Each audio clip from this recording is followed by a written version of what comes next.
Baik, kita tengok Imam Nawawi sebut ni, wa qala al-Imam al-Maziri madhhabu ahli sunnah fi haqiqatir ru'ya. Mazhab ataupun aliran ahli sunnah dalam memahami, menanggapi hakikat mimpi tu gapo dia mimpi. Sebab masalah mimpi ni macam-macam pendapat. Ada yang kata mimpi ni semua tak boleh pakai belaka, ngarut belaka.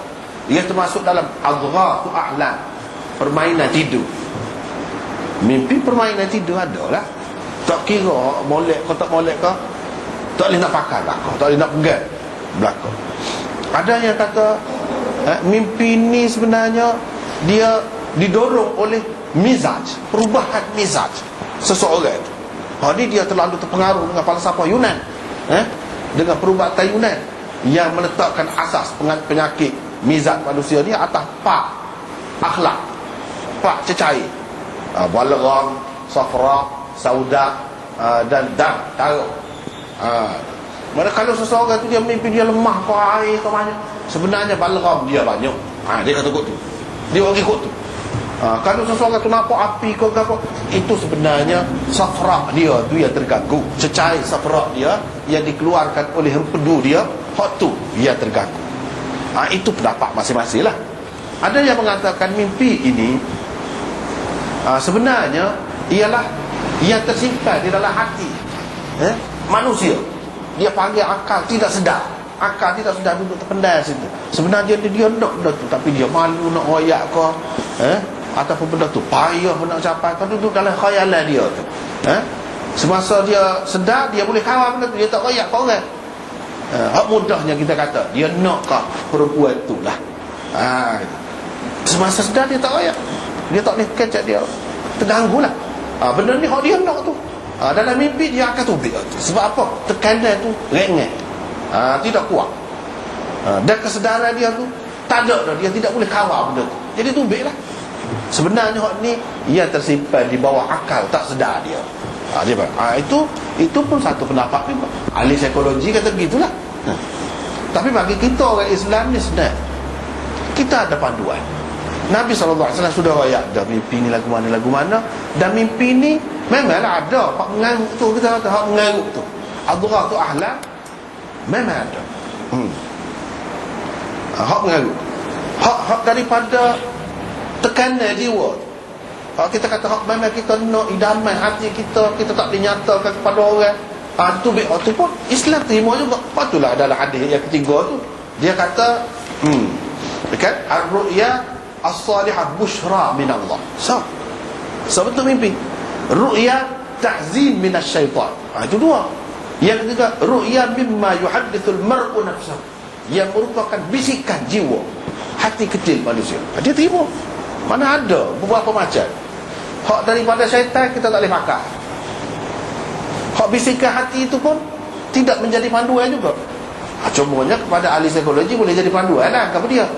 Dia sebenarnya ni benda ni hak sebenarnya yang menjadi tekanan kepada dianya, yang menjadi masalah kepada dia, idaman dia ni tubik. Gitu je lah. Tetapi hak jadi panduan, hak kata juz'un min 46 juz'an minan nubuwah, hak yang pertama sahaja, iaitu mimpi daripada Allah, mimpi yang baik. Hak ni jadi panduan. Panduan ni bukan setakat untuk learn ni saja, akan datang hak masa lepas boleh pergi. Bukan berkenaan dengan kita, diri kita saja, tidak. Berkenaan dengan anak-beranak kita, keluarga kita pun boleh berlaku. Dia jadi panduan. Hak itulah yang kita nak tahu hakikat mimpi ni mengikut Imam Nawawi sebut sini. Al-Maziri kata hakikatnya Allah Subhanahu Wa Taala meletakkan beberapa perkara di dalam hati orang yang tidur tu, seperti dia meletakkan dalam hati orang yang jaga lah, orang yang sedar. Tuhan kan letak, mari nak pergi sana, nak buat benda ni. Ni pun dah betul lah Allah Subhanahu Wa Taala. Bukan kata apa yang dia dalam akidah ni bahas benda ni, takut kita kata benda ni benda lain pula dikuasai oleh hak lain pula. Dah, Allah belaka. Mana-mana gapo pun dalam kehidupan kita ni mengikut Ahlus Sunnah wal Jamaah Islam lah. Ahli Sunnah wal Jamaah tu Islam lah. Islam hak sebenar. Hak lain banyak lagi mengaku Islam juga, tapi tidak sebenar. Hak ni daripada Allah. Allah lah yang melakukan, yang membuatnya. Tidak dihalangi oleh tidur ataupun sedar, serupa je. Hak ni hak mari dalam hati kita tu. Hak terlekat dalam hati kita, nyata dalam hati kita tu, semasa sedar ke, semasa tidak sedar, semasa tidur, serupa daripada Allah. Semasa bukan tidur saja, dalam keadaan lain, pesal ke, koma ke, gapo-gapo Allah berlaku. Allah berlaku hakikatnya. Walaupun dia jadikan hak ni sebagai sebabnya, syaitan ni sebagai sebabnya, jiwa dia misalnya sebabnya, sebab dia latar belakang keluarga dia gini, tak cara lah tu. Hakikatnya di sebalik itu semua kena ingat Allah. Seolah-olahnya Allah menjadikannya sebagai petanda kepada perkara yang lain yang akan diciptanya dalam keadaan yang kedua. Dia kata mimpi ni, kalau mimpi yang betul lah ni maksudnya, dia buat ni jadi tanda kepada satu benda lain yang akan berlaku, keadaan yang kedua yang akan berlaku. Misalnya mimpi gini menunjukkan satu benda lain, dia akan bercerai ke, dia akan pergi jauh ke, dia akan mati ke. Itu keadaan yang kedua.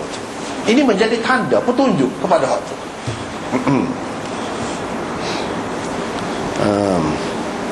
Kalau Allah SWT menjadikan dalam hati orang yang tidur tu dia terbang, katakanlah, padahal dia tidak boleh terbang, dia orang tiba-tiba mimpi terbang. Itu tanda lah tu. Tanda apa dia? Iaitu biasanya dia ni mempercayai benda-benda yang tidak sesuai, tidak menepati kenyataan. Orang ni banyak hidup di alam khayal. Khayal terbang menerawal, kata terbang kat sini, tidak berpijak di bumi nyata. Biasanya dia menunjukkan gitu. Dan ia menunjukkan kepada sesuatu benda yang lain, bukan hak tu hak sebenarnya. Kita tak akan terbang. Menunjukkan benda lain, keadaan kita yang lain. Misalnya Allah SWT menjadikan awan, itu tanda akan hujan. Betul. Tanda menunjukkan satu benda yang lain, iaitu hujan akan berlaku, akan tu. Bila tengok awan, lagu tu. Mimpi itu pun lagu tu juga. Semuanya awan, kau hujan, kau gapo, kau angin, kau, itu ciptaan Allah. Allah yang membuatnya. Ni hadis sebut. Cuma mimpi-mimpi hak molek tu dikaitkan dengan dia, dan mimpi-mimpi yang tak molek tu dikaitkan dengan syaitan. Sebab syaitan ada, syaitan suka, atau syaitan yang menjadi penyebabnya. Dengan sebab itu dinisbahkan, dikaitkan dengan syaitan secara majaz. Secara majaz. Majaz ni secara kiasan, bahasa pinjaman. Sebab kita kata, siapa dia buat rumah? Tukar. Tukar tu majaz. Hak sebenarnya Allah.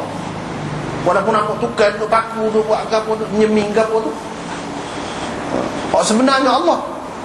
Tapi kita kata tukar sebab dia yang menjadi sebabnya. Dia yang menjadi sebabnya. Hak zahir. Hakikatnya Allah. Hakikat. Tapi kita tak boleh kecek dah. Sebab dia buat rumah dia Allah. Allah belakang dah. Tak boleh. Dia kena kira mengikut hak kebiasaan adat ni. Hak ni duk kira dari segi akidah dalam. Di sebalik tu semua. Kalau Tuhan tak boleh jadi, dia jadi lagu lain. Tu hakikatnya. Tukar pun kalunya. Kita kata tukar tak kena. Sakit kau, lembek kau, tiba-tiba jadi lembek tak ni. Kuasa tu mari mana? Dia bui kuasa. Mari mana? Dia bui hujan kau, tak boleh buat kerja, hujan. Allah lah tu hakikatnya. Cuma mengikut sebab zahir, kalau ada cukup syarat dia, jadilah. Jadilah, gitulah.